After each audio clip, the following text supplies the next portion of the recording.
Assalamualaikum warahmatullahi wabarakatuh. My name is Andre Bahtiar. I'm from TBIA, and today I want to share uh, what I learned in webinar uh, Monday, uh, 13 October 2025 at 9 a.m. The webinar title was English Language Teaching Practice and Implementation in Higher Education. And the speaker was Mr. J. Cristobal from MMSU. Uh, as I recall, the main topic first is he discussed was the language used by teacher in the English language classroom. He began by explaining some context of English in the Philippines. Uh, he said that in the country, English is primarily considered a second language, distinguishing it from context where it is a native language or foreign language. This led to the importance of official policy.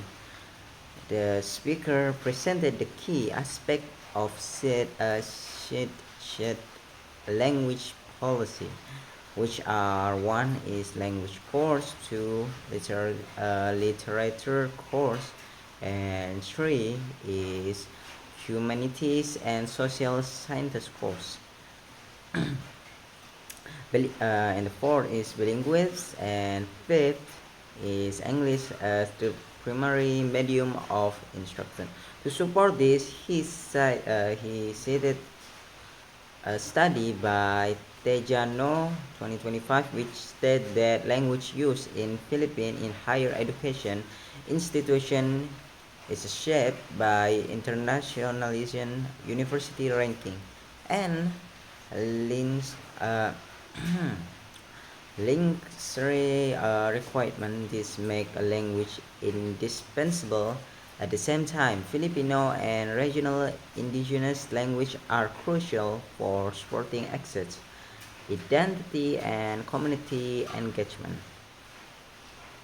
However, there are challenges.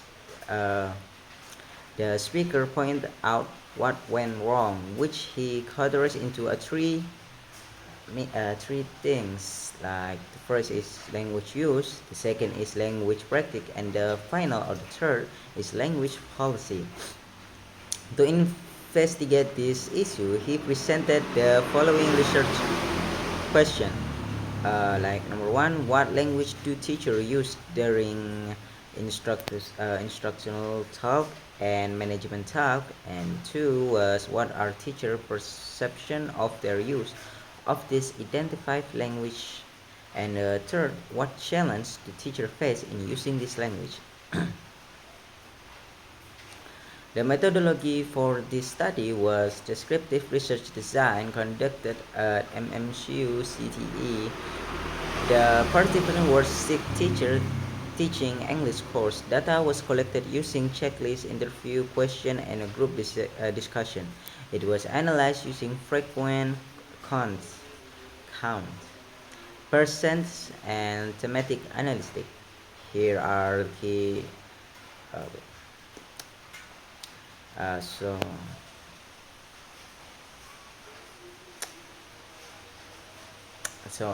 there are some key finding. Like first is language used by teacher for instructional talk, like explaining lesson, giving direction, correction, and answering question. Teacher primarily used English. For some instance, particularly when answering question, they use a mix of English and Locano, with English being a dominant language. Second, teacher perception.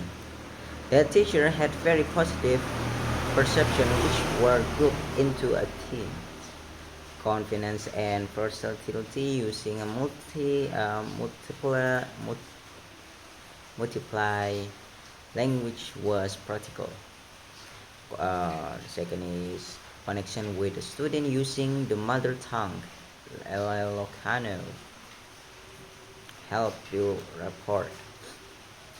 Third is skill development and academic growth. English was seen as essential for developing student communication skill and academic progress. And the final is support for English language learning. The use of both language was seen as a way to scaffold learning. One teacher was quoted as saying, "In the classroom, I use Ilocano and English as a main language. Ilocano, our mother tongue, helped me connect with my student and explain lesson more clearly, especially when topics are too complex to comprehend.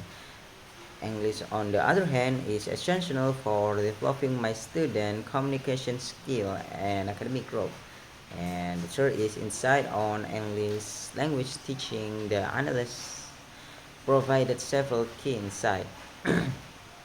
First is code switching as scaffolding tool. Switching between language is strategic teaching tools.